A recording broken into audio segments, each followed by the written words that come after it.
words today are directed mainly to the men who are in the chapel, not exclusively, but mainly to you and those of us who are men.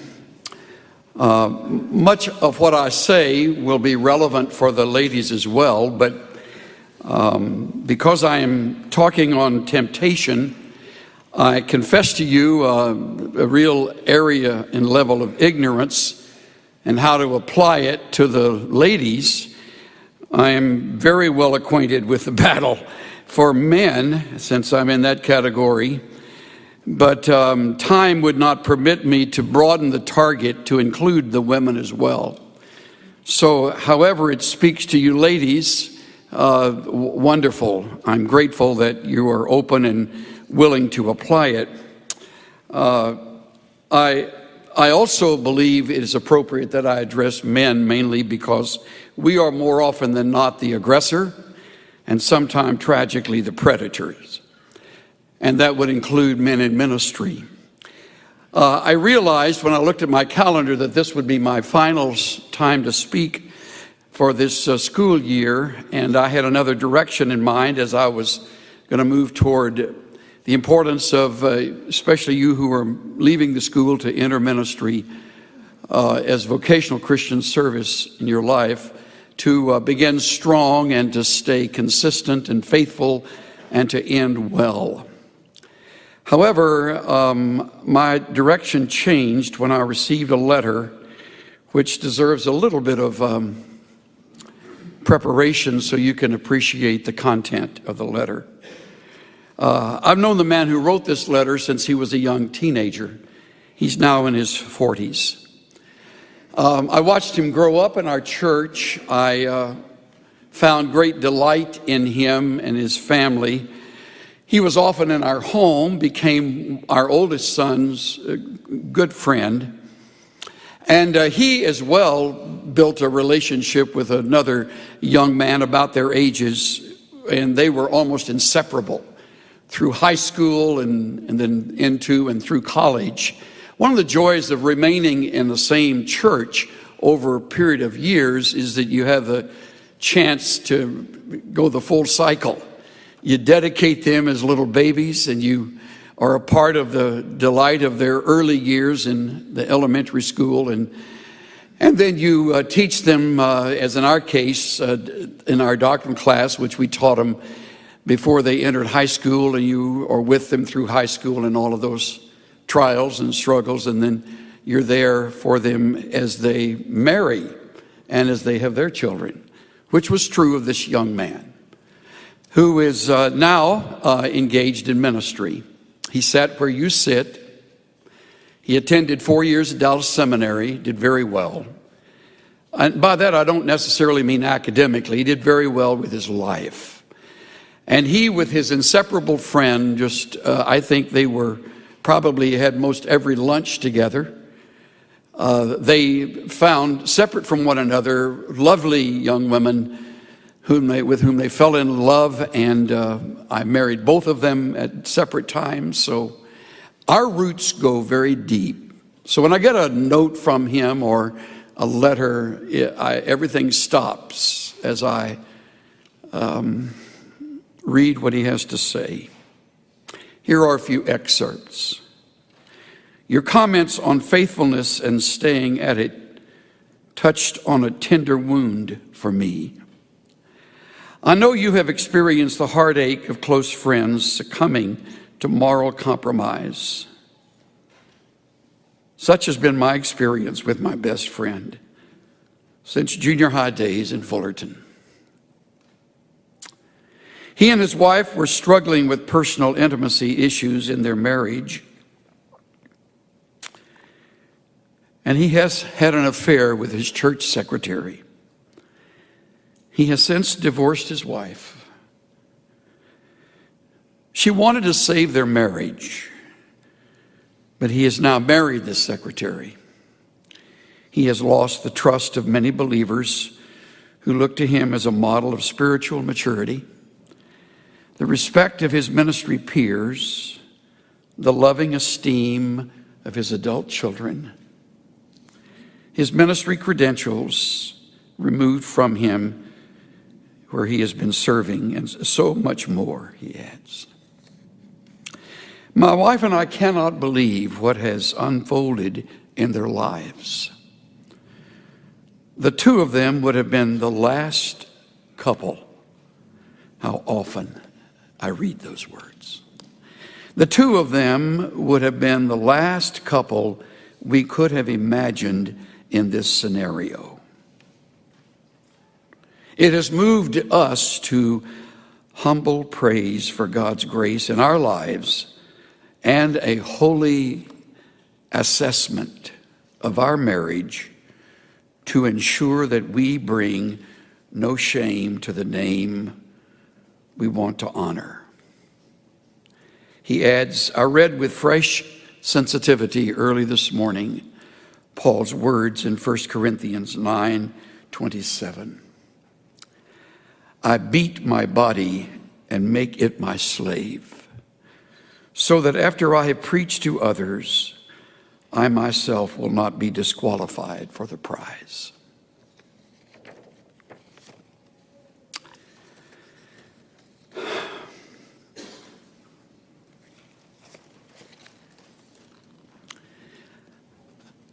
I would love to end this semester message of my time with you on a real high note, and perhaps we can look at it like that. If you will simply promise yourself you'll never forget what I have to say. For however long you live, and without question, you will certainly outlive me and most of us on the platform. And you will carry on. But you must understand that the people with whom I spend much of my time professionally are people who have been through this school. These are the men and women that who have paths that cross with mine often. And therefore, I follow their ministries with an enormous interest and devotion and care and love and affection. This breaks my heart. I couldn't finish reading it the first time I read it. I went downstairs to read it to Cynthia, and I couldn't finish again. Something happened between then and now. Maybe something happened before that I knew nothing about. Obviously it did, or I certainly would have addressed it, since we were often together. And I tend not to hold back when I'm really working closely with other men. And so today I am not going to hold back. I'm going to speak forthrightly. I probably won't need to raise my voice at all, because I think you will listen. Because I think you are also haunted by the same verse that haunts me. Let him who thinks he stands take heed lest he fall. You will never outgrow lust. You will never come to the place where the opposite sex doesn't look attractive to you, even those you don't even know. It's sort of like what Patrick Morley writes in his book, The Man in the Mirror.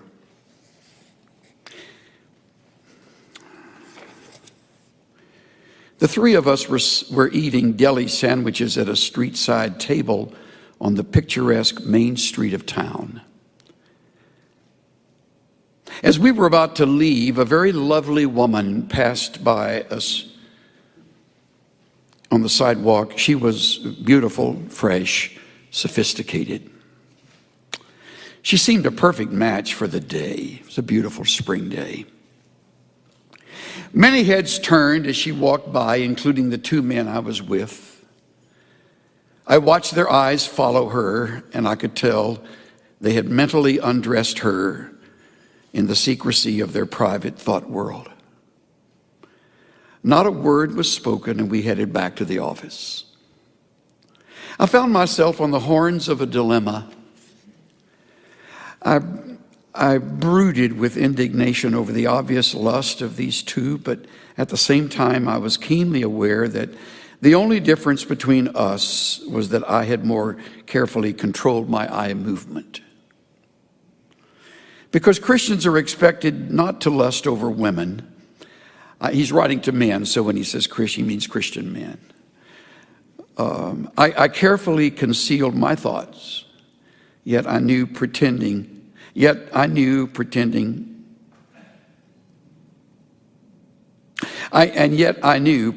not to notice was counterfeit. I knew I was leading a secret thought life different from the image I projected. I didn't like the pressure of leading those two lives, but I was embarrassed about it. I thought it was exclusively my problem. It never occurred to me that other Christian men might struggle with the same problem. Are you living a secret thought life significantly different from the you known by others? Would you be embarrassed if your friends and associates knew what went on inside your mind? If your thoughts were audible, would your wife want a divorce? Each of us leads a secret thought life, an invisible life, known only to us, not known to anyone else. The secret life is usually very different from the visible you. The you that is known by others, yet it's the real you. It's the you known by God. For some of us, our secret thought life consists of a dream world of fantasies which concoct intricate plans that would make us famous or powerful or wealthy. Others of us fabricate chance meetings with beautiful women who seduce us. We each invent a secret image of how we wish we were, which we would be embarrassed for others to know.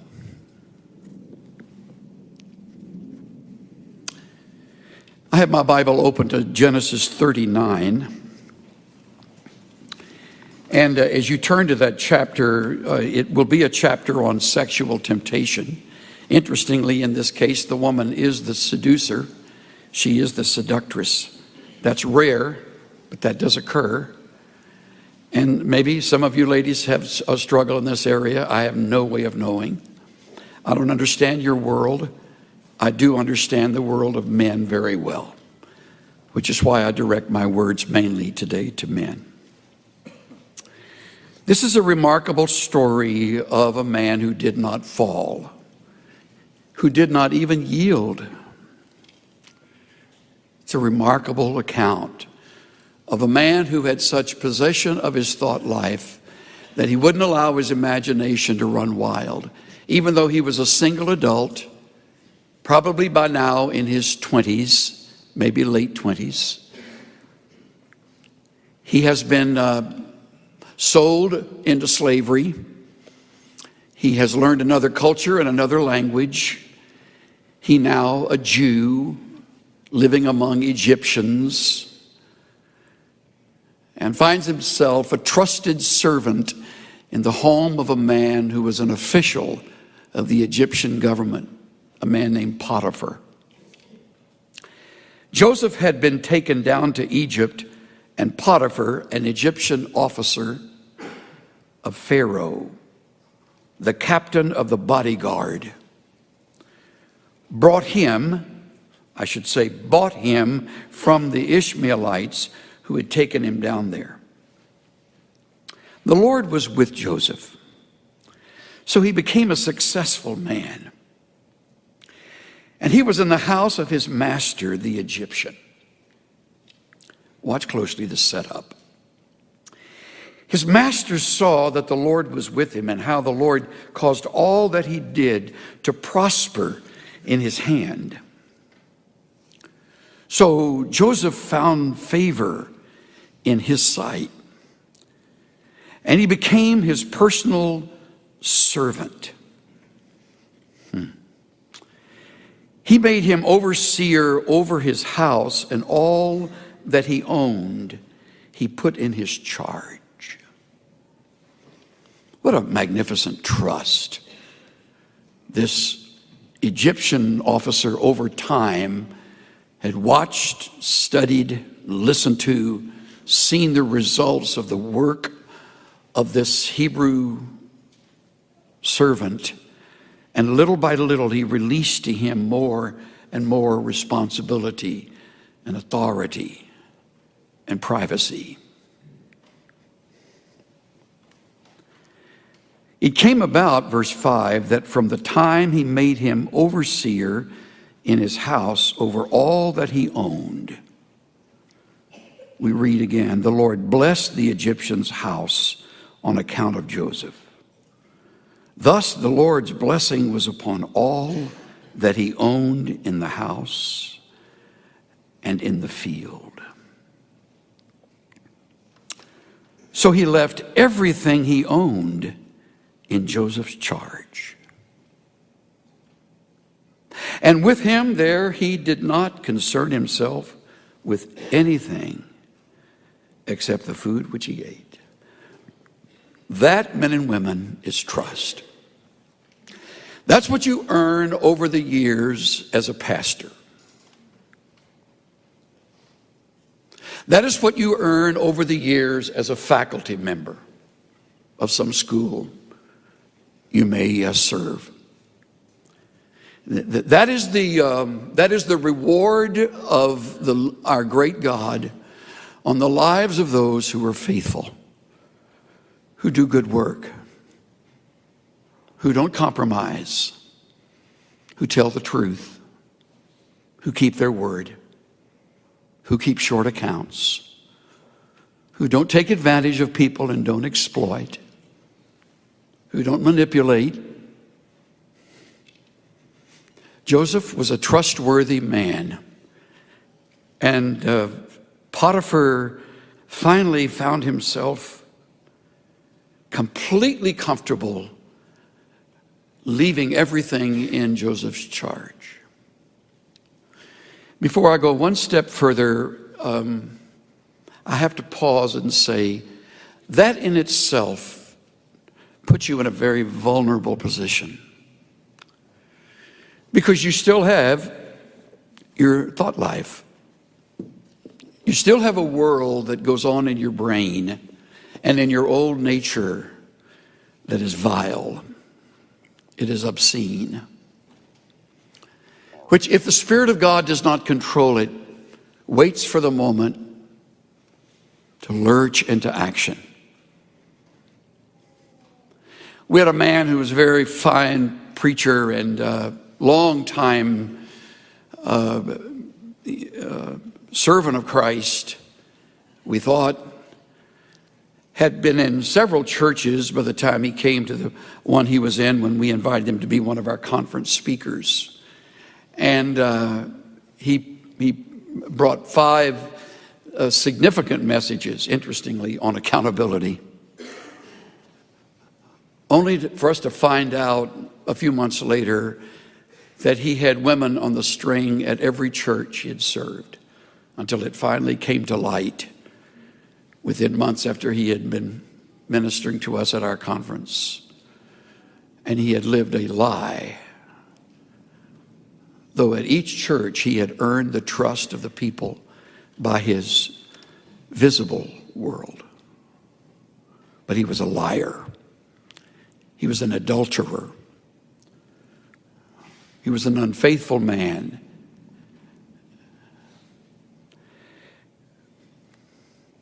You will be, perhaps by the grace of God, in a place that will ultimately be enviable.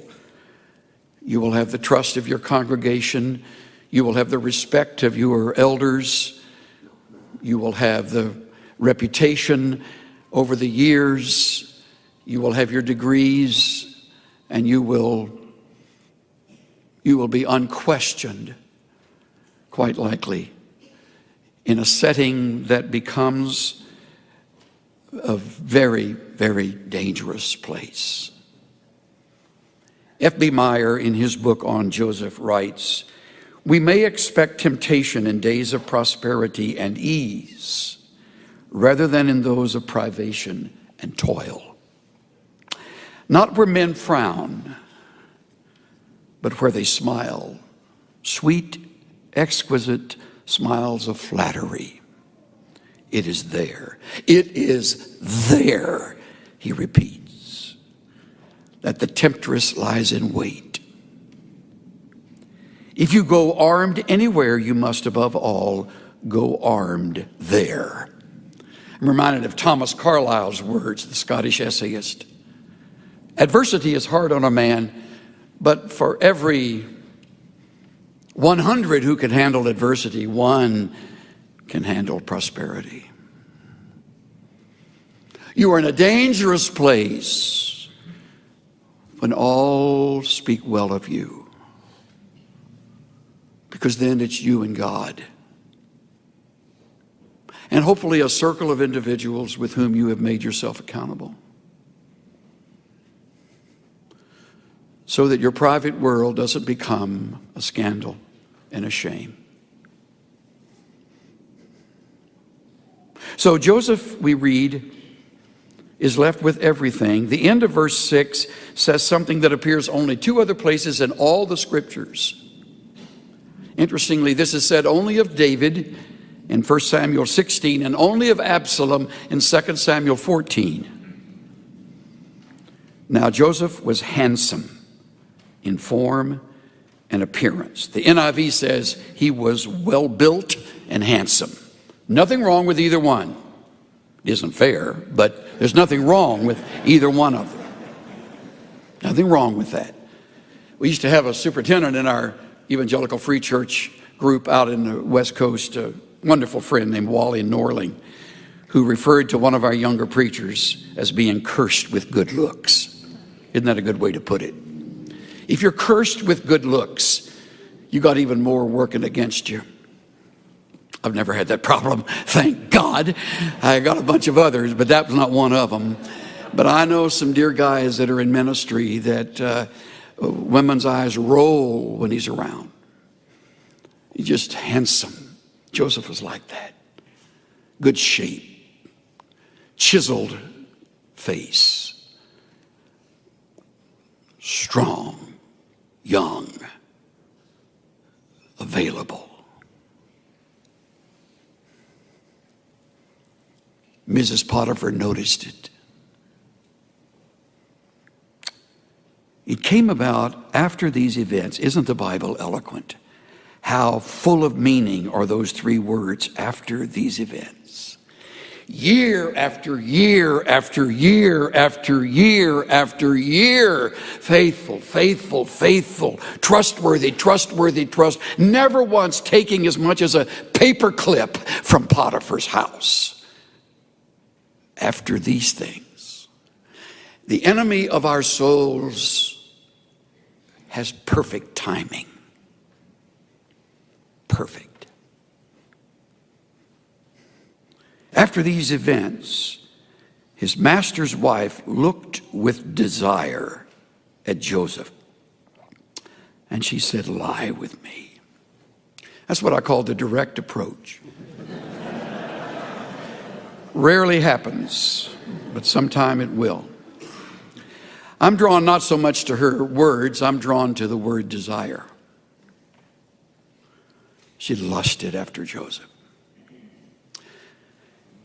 Dietrich Bonhoeffer has done his best work in a very small book that we could almost call a booklet. It's entitled Temptation. Listen to Bonhoeffer. In our members, there is a slumbering inclination toward desire, which is both sudden and fierce. With irresistible power, desire seizes mastery over the flesh. All at once, a secret smoldering fire is kindled. The flesh burns and is in flames. It makes no difference whether it is sexual desire or ambition or vanity or desire for revenge or love of fame and power or greed for money. Joy in God is extinguished as we seek all our joy in the creature. At this moment, God is quite unreal to us. And only desire for the creature is real.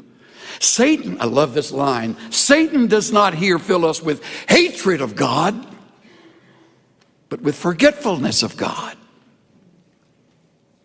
We'll just put God aside for now. Satan does not here fill us with hatred of God, but with forgetfulness of God. The lust thus aroused envelops the mind and will in deepest darkness. The powers of clear discrimination and of decision are taken from us. It is here that everything within me rises up against the Word of God. That's it. He nails it. In vulnerable moments, I don't hate God. I just kind of get him out of the focus of my mind. Joseph never did that. Lie with me, she says. But he refused. Good for him. He said to his master's wife, notice how that's written. He says to his master's wife, of course. Behold, with me here, my master does not concern himself with anything in the house, and he has put all that he owns in my charge. There is no one greater in this house than I, and he has withheld nothing from me except you, because you were his wife. How then could I do this great evil and sin against God?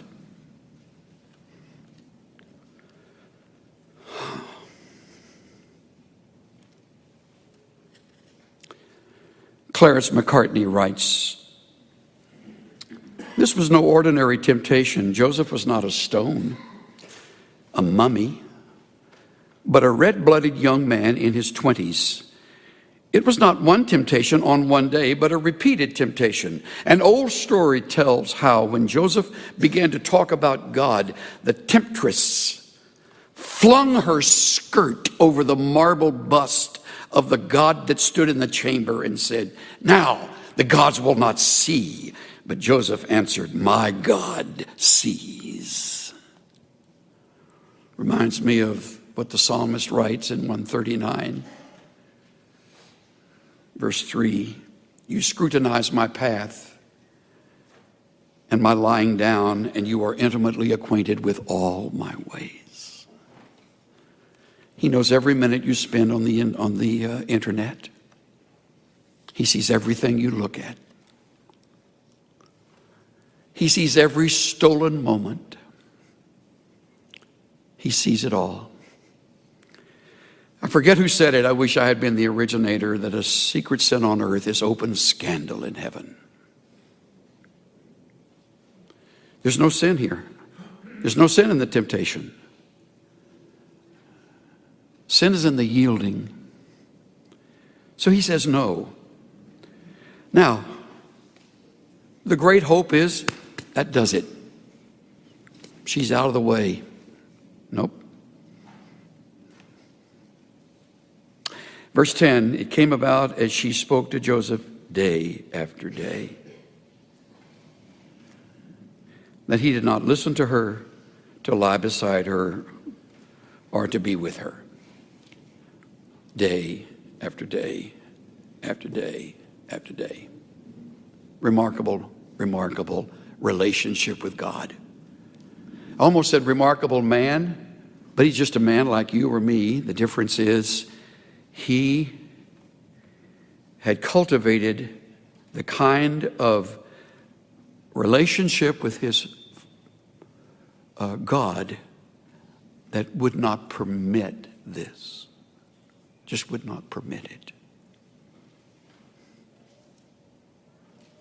One day she finally decides enough's enough. It happened on that day that he went into the house to do his work, and none of the men of the household was there inside. So they're all alone. I'm sure she made sure there was no one else around, perhaps locked the doors. She caught him by his garments, saying, "Lie with me." And he left his garment in her hand and fled and went outside. Interestingly, so often in the New Testament, when you come to passages dealing with sexual lust, the answer is to run. That's a wonderful response. You can't lust and run fast at the same time. And he took off running, left part of his garments there. And when she saw that he had left his garment in her hand and had fled outside, she called to the men of her household and said to them, "See, he has brought in a Hebrew to us to make sport of us." There's anti-Semitism in her words. This Jew.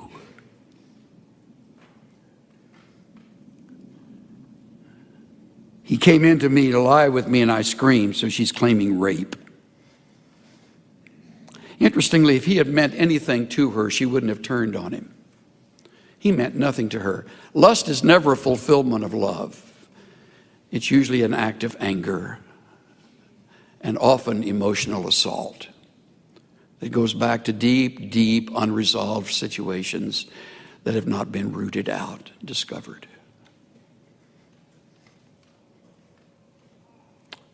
Came about when he heard that I raised my voice and screamed, that he left his garment beside me and fled. She left his garment beside her until his master came home. Then she spoke to him with these words, "The Hebrew slave whom you brought to us came in to make sport of me. It happened as I raised my voice and screamed that he fled." When the master heard of it, his anger burned, and verse 20, he put him in jail. Verse 21, but the Lord was with him. How do I apply all of this? Let me do it quickly. 4 thoughts came to my mind early this morning. All of them are you must not. First of all, you must not be weakened by your situation. You must not be weakened by your situation. Economically, Joseph was secure, respected, and trusted. Personally, he was handsome, desired. Miscellaneous other things, they were alone, had an excellent track record. He was invited. He was unmarried. It's her idea. Your flesh invariably will remind you of those unique situational circumstances, and you'll fall. If you don't, strengthen your life in the midst of whatever situation. So you must not be weakened by your situation. Secondly, you must not be deceived in the persuasion. It was a bold, flattering, calculated, direct, and quite frankly, extremely desirable. In what I read, I find that the ancient Egyptian women were fabulously beautiful. It's quite possible that cosmetics began there, and they knew how to make themselves even more attractive. He could have thought, her husband doesn't meet her needs like I could. By doing this, you'll prove that you really care for me. Who will ever find out we're completely safe? Look, I'm so terribly alone and lonely, and God will understand. Just this once, never, ever, ever again. Those are the words of temptation. You must not be deceived in the persuasion. Here's the third, and perhaps I mean this one most firmly of all 4. You must not be gentle with your emotions. We read in verse 8, he refused. We read in verse 9, it is a great evil. Those are his words. Sin against God. Those are his words to her. He did not listen to her and would not be with her. Verse 10. Verse 12, he left and fled and went into the street. Those are all strong, not gentle, but strong reactions to the emotions within him.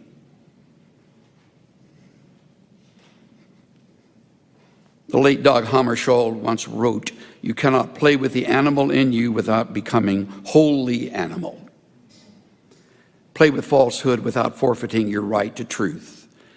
Play with cruelty without losing your sensitivity of mind. He who wants to keep his garden tidy doesn't reserve a plot for weeds. You must not be weakened by your situation. You must not be deceived in the persuasion. You must not be gentle with your emotions. By the way, if necessary, be rude. Just be rude. That has a way of turning the other person off. Number 4, you must not be confused with the immediate results. Day after day, he's tempted. Advances become more forceful, not less. False accusation followed his obedience. He was later then demoted, misunderstood, and dumped in jail. I would add also, you must never forget the ramifications. In his fine book, Christ in Isaiah, F. B. Meyer writes this. This is the bitterest of all, to know that suffering need not have been. That it has resulted from indiscretion and inconsistency. That it's the harvest of one's own sowing. That the vulture which feeds on the vitals is a nestling of one's own rearing. Ah, me, this is pain.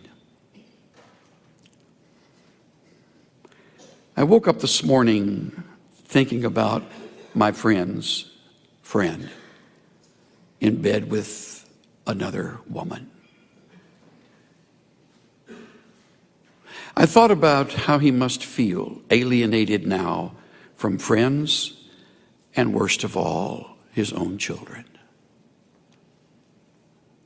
I thought about everything he had planned for and trained for was now worthless. So what does he do now? Is she worth that? If you could possibly project yourself beyond the moment of sheer ecstasy, for just a few seconds of ecstasy, and think about a lifetime of shame, it'll help you. It'll help. Stay pure. Stay pure.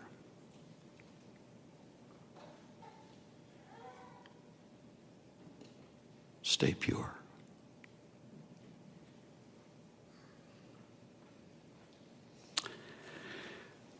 Lord, we sit in this room and all of it makes such sense, and we would all acknowledge that everything we've heard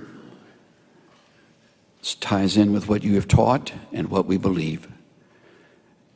And in this room, we're all in the majority and everybody's lockstep with one another, going to stay pure, going to stay pure. But in a few years, we'll all be separated and more of our hours will be spent away from anybody in this room. And that's when the test will come. May we never forget the marvelous model of Joseph and the way you strengthened him in this hour, those days, and how you took him even through the jail experience to promote him to a position he would never otherwise have had. I pray for these younger men and women who have their lives before them, that they may be for you throughout their lives testimonies of the holiness of God. I ask that for faculty and student alike, for preacher and missionary alike, for counselor and staff member and musician alike, for authors, songwriters, for those who hold responsible positions in the future, leading ministries and serving the people. May we be models of purity.